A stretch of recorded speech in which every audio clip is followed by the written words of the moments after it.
Chronic kidney disease. अच्छा, इसको chronic kidney इसलिए बोलते हैं कि बीमारी एक्यूट होती तो थोड़े बहुत ट्रीटमेंट के बाद इसको ठीक किया जा सकता, लेकिन थोड़ा बहुत ट्रीटमेंट करते करते करते करते थोड़ा आराम मिला फिर गड़बड़ हो गई, थोड़ा आराम मिला फिर गड़बड़ हो गई, और अगर ऐसा करते करते 6 महीने से ज़्यादा का समय निकल गया तब फिर इसको एक्यूट नहीं बोलते, फिर इसको क्रॉनिक डिजीजेस बोला जाना चालू हो जाता है। किसी भी बीमारी में यही चलता है। किडनी में जब ये होती है व्यवस्था तब क्रॉनिक किडनी डिसीज बोलते हैं, सीकेडी। सीकेडी होने के कारणों के हिसाब से उपचार प्लान किया जाता है। सीकेडी के किडनी की बीमारी के कारणों में, बड़े कारणों में जो आता है वो तो एक तो शुगर हो गई, एक बीपी हो गया, 2 बड़े कारण हैं। तीसरा रीनल सिस्ट आजकल कारण बन गया है, पहले रीनल सिस्ट इतने ज़्यादा नहीं होते थे। हाँ, रीनल सिस्ट का मतलब है किडनी के ऊपर कई प्रकार के एक्स्ट्रा ग्रोथ्स होना चालू हो जाती हैं। एक्स्ट्रा ग्रोथ अगर होंगी तो फिर किडनी की फंक्शनल एबिलिटी धीरे धीरे करके, जैसे किसी के ऊपर वजन लाद के बिठा दो उसको, तो वो आराम से बिना वजन के बैठे बैठे बोल सकता है। जैसे मैं, अगर मेरे ऊपर कोई वजन नहीं है, आराम से बोल रहा हूँ, मेरे ऊपर यहाँ कुछ रख दो, यहाँ कुछ रख दो, यहाँ कंधों पर भी कुछ रख दो, और फिर मुझे बोलने के लिए कहो तो मुझे चौकन्ना होकर बोलना पड़ेगा, मेरे बोलने की एफिशिएंसी ख़राब हो जाएगी। वही तो है। तो फंक्शनल एबिलिटी ख़राब होने का एक कारण किडनी में बाहर की तरफ सिस्ट। अब किडनी में अंदर की तरफ स्टोन, ये भी किडनी की खराबी के बड़े कारण बन रहे हैं आजकल, कि किडनी में स्टोन बन गए और स्टोन धीरे धीरे करके ऑब्स्ट्रक्टिव हो गए। ऑब्स्ट्रक्टिव स्टोन की वजह से किडनी में पानी भरना चालू, पानी मतलब यूरिन भरे रहना चालू हो गई। यूरिन का बनना, जैसे मैं अभी अभी कह रहा था उनको कि मल का बनना ज़रूरी है शरीर के लिए, लेकिन मल का बन करके विकृत होना शरीर के लिए रोग का कारण है। ठीक ऐसे ही यूरिन का बनना बहुत ज़रूरी है, लेकिन यूरिन का बन करके ऑब्स्ट्रक्ट होने की वजह से किडनी में ही भरे रहना रोग का कारण, तो वो भी एक किडनी की बीमारी का कारण होता है। अब इसके अलावा कोई एक्यूट इन्फेक्शन कुछ हो गया हो, कि भाई कोई इन्फेक्शन ही किडनी पे हो गया, उस इन्फेक्शन की वजह से धीरे धीरे करके, पहले तो एक्यूट नेफ्राइटिस थी, उसके बाद फिर धीरे धीरे करके क्रॉनिक नेफ्राइटिस की वजह से क्रॉनिक किडनी डिसीज में कन्वर्ट हो गया। या होता है ऑटो इम्यून किडनी डिसीजेज। कभी कभी इम्यूनिटी जो है आपकी, वो आपकी किडनी की हेल्थ के लिए अगेंस्ट हो जाती है, तो किडनी को ख़राब कर देती है। तो वो कारण होते हैं आपके लिए। कारण जो है, चूँकि सिस्ट भी बने हुए हैं आपकी किडनी पे, तो सिस्ट भी कारण के रूप में डेफिनेटली अपने को देखना पड़ेगा।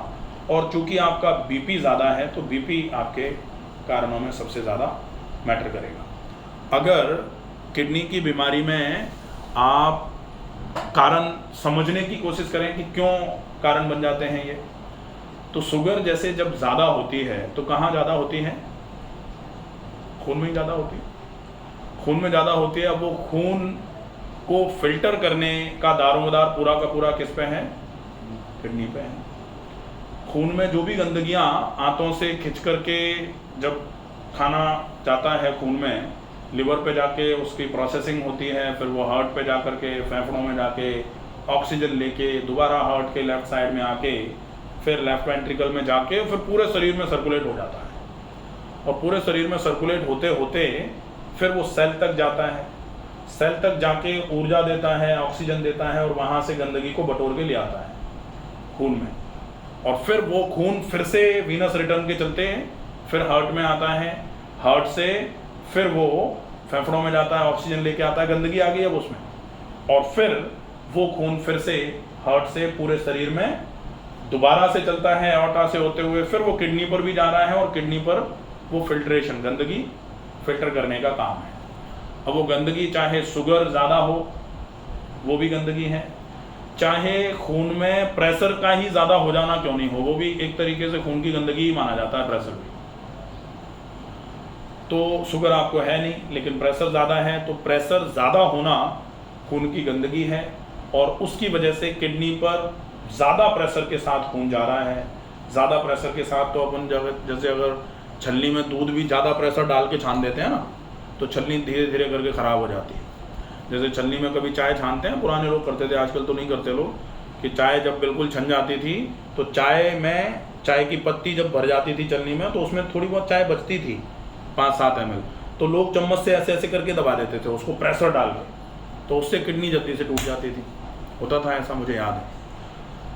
तो वैसी ही स्थिति बीपी के केस में किडनी के साथ होती है कि जब ज़्यादा प्रेशर के साथ ब्लड किडनी पर फिल्ट्रेशन के लिए जा रहा है तो वो किडनी में नेफ्रॉन्स जो होते हैं जिनको फिल्टर्स बोला जाता है उन पर प्रेशर ज़्यादा क्रिएट हो जाता है, और उस ज़्यादा प्रेशर के चक्कर में हड़बड़ाए हुए नेफ्रॉन फिर कुछ भी छान के बाहर निकालना चालू कर देते हैं। तो जो नहीं निकालना है वो निकल रहा है, और जिसको निकालना है वो निकल नहीं रहा। तो क्रेटिनिन निकाल के बाहर करना था, क्रेटिनिन क्लियरेंस वो हो नहीं रहा, तो क्रेटिनिन खून में ज़्यादा घूम रहा है। एल्बुमिन प्रोटीन जिसको निकाल के बाहर नहीं करना था, प्रोटीन निकल के बाहर जा रही है। तो ये नेफ्रॉन की प्रॉब्लम है। अब इस प्रॉब्लम को ठीक करना है तो डेफिनेटली आपको अपने बीपी को भी कंट्रोल करना पड़ेगा, और दूसरे नंबर पर आपके सिस्ट जो डेवलप हो रहे हैं उनको भी ठीक करने की आवश्यकता है। अगर ठीक हो जाएंगे तो डेफिनेटली ये सब ठीक हो जाएगा, कोई दिक्कत नहीं। क्रेटिनिन अभी इतना ज़्यादा है भी नहीं भाई, ठीक है, 3.54 के आसपास आ रहा है अभी, तो 3.54 आ रहा है। अभी अगर इसको कंट्रोल कर लिया जाएगा तो डेफिनेटली कंट्रोल हो जाएगा, और नहीं तो फिर बढ़ ही रहा है विगत, जैसे फरवरी से लेकर अभी तक अपना 1 पॉइंट बढ़ गया, 2.83 से 3.54 के आसपास हो लिया। तो अब अगर इस पर थोड़ा और फोकस नहीं करोगे तो ये धीरे धीरे करके और बढ़ेगा। बढ़ते बढ़ते अगर कहीं ये 4 साढ़े 4 को क्रॉस कर गया तो फिर रिस्क आना चालू हो जाएगी, जैसे पिटल एडिमा आ जाएगा, पेरिऑर्बिटल एडिमा आ जाएगा, पैरों में सूजन आना चालू हो जाएगी, फिर वो दिक्कत करेगा। ठीक है, तो समय रहते ठीक करना। आजकल मेरा कोई प्रॉब्लम और होगी, मेरा क्या है, वैसे तो ये से जो ट्रीटमेंट चल रहा है, हाँ, जैसे मेरा NIA जो कुछ ट्रीटमेंट ले रहा हूँ, NIA राष्ट्रीय, हाँ ठीक है, उससे चल रहा है मेरा, ठीक है, दोनों का कमेंट ट्रीटमेंट ले रहा हूँ। ठीक है, बढ़िया है। अब मेरे रिसेंटली मेरे प्रॉब्लम क्या हो गया, एक्चुअली में क्या है कि मैं कोटा जो रहता हूँ, तो मेरे भी पोस्टिंग क्या है, कोटा से आगे छबड़ा, हाँ हाँ, जो MP बॉर्डर पे है, अच्छा, वहाँ मेरा पोस्टिंग हो गया। अच्छा, तो वहाँ पे व्हीकल रह रहा हूँ। अच्छा, तो क्या है, थोड़ा घर पे रहते थे तो खाने पीने का सबका थोड़ा सा देख लेते थे, लेकिन वहाँ पे क्या मेस में खाना खाना पड़ रहा है। अच्छा अच्छा, ओहो, तो उससे वैसे तो मेरे को ज़्यादा वो दिक्कत नहीं आ रही, मेन प्रॉब्लम ये आ रही है कि अब मेरे पैरों ये जॉइंट पेन शुरू हो गया। हाँ, यूरिक एसिड आपका कितना आया है? 80 के आसपास यूरिक एसिड। तो एक तो ये जॉइंट पेन शुरू हो गया, दूसरा क्या है कि यूरिक एसिड 9 आया है आपका। तो यूरिक एसिड जो है ना वो लगभग मैक्सिमम 6 होना चाहिए। ठीक है, अगर वो 9 आ रहा है तो डेफिनेटली ये भी आपके जॉइंट पेन के लिए कारण है, और इसका 9 आना किडनी की वजह से हो रहा है। दूसरा क्या है कि जैसे पुर्जे से पैर लटकाए पड़ जाएंगे तो करंट लोग सूनापन आ रहा है, वो क्या हो सकता है, वो न्यूरोपैथी है, वो ये हेमोग्लोबिन कम है ना, हीमोग्लोबिन कमी की वजह से नहीं होता, इतना कम नहीं है अच्छा, कि पैरों में सोनापन आ जाए। ये न्यूरोपैथी है आपके, पेरिफेरल न्यूरोपैथी बोला जाता है इसको। पेरिफेरल न्यूरोपैथी का मतलब है कि आपके पैर और हाथ ये सुने, पेरिफेरल मतलब दूर। अब दूर में सबसे ज़्यादा क्या है, हार्ट से दूर। अब हार्ट से दूर मतलब या तो हाथ के पंजे होते हैं या पैर के पंजे या सिर होता है। तो पेरिफेरल न्यूरोपैथी में या तो याददाश्त कमज़ोर होती है, चिड़चिड़ापन बढ़ जाता है, या फिर हाथ और पैर के पंजे सूने होना चालू हो जाते हैं। तो इसको ट्रीट करना भी, इसको भी ट्रीट करना ज़रूरी है। इसका रीज़न B12 की कमी होता है, इसका रीज़न आपके नर्व्स तक ब्लड सर्कुलेशन का प्रॉपर पहुंचना नहीं, वो इसका कारण होता है। प्लस इसका कारण एक होता है, हीमोग्लोबिन अगर बहुत ही ज़्यादा कम हो जाए तो वो कमजोरी होती है, वो न्यूरोपैथी नहीं होती, फिर वो कमजोरी की वजह से पैर सूने होना चालू होते हैं। उतना आपका नहीं है कम, 9.5, हाँ 9.5 इतना कम नहीं, ठीक है। इसको भी अपने को खैर बढ़ाना तो पड़ेगा ही, लेकिन किडनी की प्रॉब्लम जब तक आप ठीक नहीं कर रहे हो तब तक इसको बढ़ाना भी, क्योंकि ऐसा नहीं, अनीमिया नहीं कह सकते इसको, ये तो एक तरीके से ये मान लो कि डिसफंक्शनल अनीमिया है कि किडनी प्रॉपर तरीके से फंक्शन नहीं कर रही, इसकी वजह से आपका बन तो रहा है हीमोग्लोबिन, लेकिन वो प्रॉपर तरीके से सस्टेन नहीं हो पा। जैसे जब डायलिसिस चालू हो जाती है तो कभी कभी क्रेटिनिन जब बढ़ता है ना 9, 10, 11, 12, 15, तो इसके साथ में जब डायलिसिस चालू करते हैं तो हीमोग्लोबिन आ जाता है 4, 4.5, 5। ये स्थितियाँ फिर किडनी की बीमारी से रिलेट करती हैं। तो कोशिश करके अपने को अपनी डाइट को बहुत अच्छे तरीके से मेंटेन करने की आवश्यकता है, और डाइट में भी वो डाइट जो आपकी किडनी पर लोड ना बढ़ाए। जनरली क्या होता है कि किडनी अगर मान लो प्रोटीन को नहीं रोक पा रही है, प्रोटीन लीकेज है यूरिन में, तो फिर जनरली प्रोटीन लेने की सलाह दी जाती है, प्रोटीन लो। और प्रोटीन लेते हो तो प्रोटीन के साथ जब ब्लड जा रहा है और आप कोई काम नहीं करोगे, अगर कोई व्यायाम नहीं करोगे, तो प्रोटीन की वजह से एक तो नुकसान यूरिक एसिड बढ़ेगा और दूसरा नुकसान कि किडनी पर क्लियरेंस का भार बढ़ेगा। तो इसीलिए तो सामान्य तौर पे जब तक क्रेटिनिन बढ़ा हुआ है, लेकिन अगर यूरिक जो आपका प्रोटीन है वो लीक नहीं हो रहा है, तब तक तो प्रोटीन ब्लॉक कर देते हैं, देते ही नहीं प्रोटीन को। हाँ, लेकिन प्रोटीन लीकेज है अब आपके, अब प्रोटीन लीकेज है तो अगर आप प्रोटीन बिल्कुल नहीं लोगे तो प्रोटीन बिल्कुल ही कम हो जाएगा, हाथ पैर टूटना चालू हो जाएंगे, हालत खराब हो जाएगी। तो प्रोटीन लेना पड़ेगा। तो मैं इसमें से खाता हूँ, मैं दाल तो अक्सर डेली खाता हूँ। भाई दाल दूल से ज़्यादा अच्छा है आप तो प्रोटीन का इनको पाउडर बना लो। कैसे बनाओ? क्योंकि दाल अगर खा रहे हो तो कौन सा रोज मूंग की दाल दे रहे हैं मैस वाले? नहीं, वो तो कभी मिक्स होती है। हाँ, तो वो आप चना पचाने के लायक नहीं है आपकी स्थिति। तो फिर आपको प्रोटीन पाउडर कैसा बनाना है? अब प्रोटीन पाउडर जैसे बच्चों के लिए बनाना है तो बोले चने का बना दो। चने का प्रोटीन पाउडर कहाँ बचेगा आपको? राजमे का प्रोटीन पाउडर, सोयाबीन का प्रोटीन पाउडर बचेगा ही नहीं, फिर बेकार है, वो किडनी पर लोड और पड़ेगा। तो आप क्या खा सकते हो? बिल्कुल ईजी डाइजेस्टिव, मूंग और मसूर।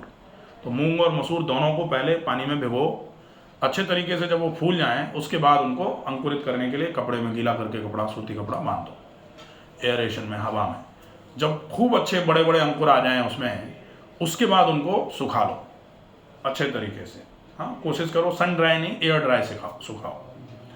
तो वो सुखाने के बाद जब वो पीसने लायक हो जाए तो मिक्सी में थोड़ा सा पहले खल में कूट करके मिक्सी में अच्छा सा पाउडर बना के दे दो इनको।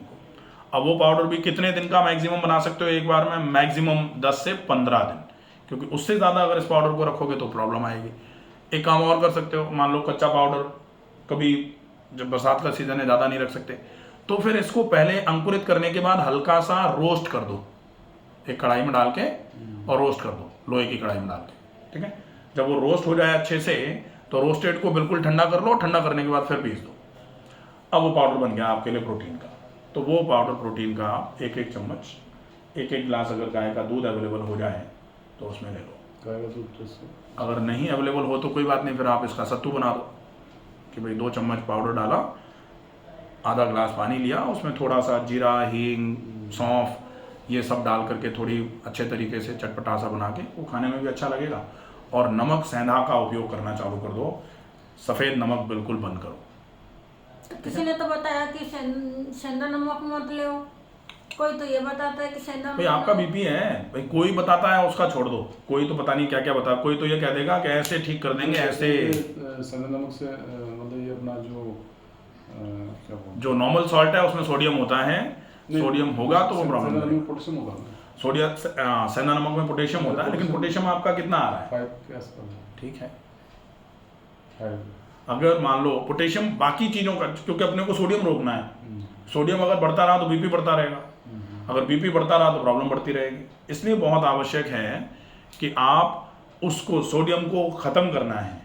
इसलिए अपने को अगर पॉसिबल हो जाए तो सेंधा नमक भी मतलब और भी अच्छा हो जाएगा, क्योंकि पोटेशियम अपने को, जैसे केला बंद कर दो, केला खाता है, जैसे नारियल पानी जनरली पोटेशियम रिच होता है, तो नारियल पानी जनरली लोग दे देते हैं, P low P low P low, लेकिन पोटेशियम बढ़ेगा। बंद कर रखे हैं, बिल्कुल बंद रखो। मैं केले एप्पल लेता हूँ बस। एप्पल ले सकते हैं, रोस्टेड एप्पल ले लो, लेकिन आप एप्पल को बेक कर लो तवे पे ऐसे रख के, अच्छा, तो बेक करने के बाद फिर एप्पल खा लो, वो थोड़ा और डाइजेस्टिव हो जाएगा, अच्छा रहेगा, वो ठीक है। सेक के, हाँ सेक के ऐसे करके काट लो एप्पल को, जैसे गोल गोल स्लाइसेस में कट जाएगा ना, फिर ऐसे सेका, फिर पलट के सेक लिया जैसे ब्रेड सेकते हैं वैसे, और फिर उसको खा लो, तो वो थोड़ा और डाइजेस्टिव हो जाता है।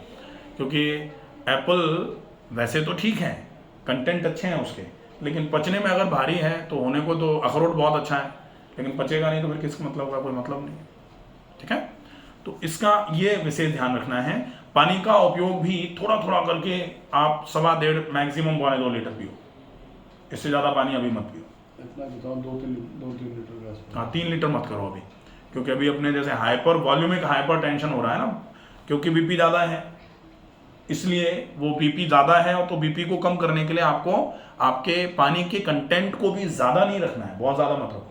डॉक्टर ने तो बोला था कि आपका ये यूरिक एसिड बढ़ा हुआ ना, तो पानी ज़्यादा लो। नहीं, वो तो यूरिक एसिड बढ़ा हुआ है तो पानी ज़्यादा लो तो यूरिक एसिड कम हो जाएगा, कोई आपको गाउट थोड़ी हो गया है, वो तो किडनी की बीमारी की वजह से बढ़ा हुआ है ना भाई। ऐसे आप रोमेटोलॉजिस्ट को दिखाओ, आप गाउटी आर्थराइटिस मान के चलोगे तो हम भी बोलते हैं 5 लीटर पानी पी लो, लेकिन वो तब बोलते हैं आपको जब आपका क्रेटिनिन ठीक आ रहा होता और आपका यूरिक एसिड 7 आ रहा होता, 9 आ रहा होता, तो बोलते हैं आपका यूरिक एसिड 9 तो आ रहा है, लेकिन आप उस यूरिक एसिड को धोने के लिए ज़्यादा पानी पी के किडनी को लोड थोड़ी डाल दोगे।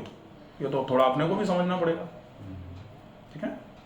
इसका तो थोड़ा ध्यान रखो, पानी आप ज़्यादा नहीं पी सकते, सिप कर करके थोड़ा थोड़ा पानी पियो, चिकनाई बिल्कुल बंद हो जाए। चिकनाई तो खाते ही नहीं। फिर कोशिश करो प्राणायाम ज़्यादा से ज़्यादा करो, अनुलोम विलोम प्राणायाम बिल्कुल धीमी गति से। आप तो 30 मिनट सवेरे 30 मिनट शाम को करना चालू कर दो, और 30 मिनट अनुलोम विलोम करने के बाद कम से कम 10, 15, 20 मिनट के लिए डीप ब्रीदिंग करो। दोनों नाक से श्वास को भरना और भरी गई श्वास को बहुत धीरे धीरे करके छोड़ना। ये किडनी के लिए काफ़ी इफेक्टिव रहेगा। खींचना, हाँ, धीमी गति से खींचना और बहुत धीमी गति से छोड़ना, ये अच्छा है। किडनी पे गर्म ठंडा सेक कर सकते हैं पीछे की तरफ से, गर्म पानी की थैली और गीले कपड़े से गर्म ठंडा, 2 मिनट गर्म 1 मिनट ठंडा 5 बार, बहुत अच्छा रहता है ये।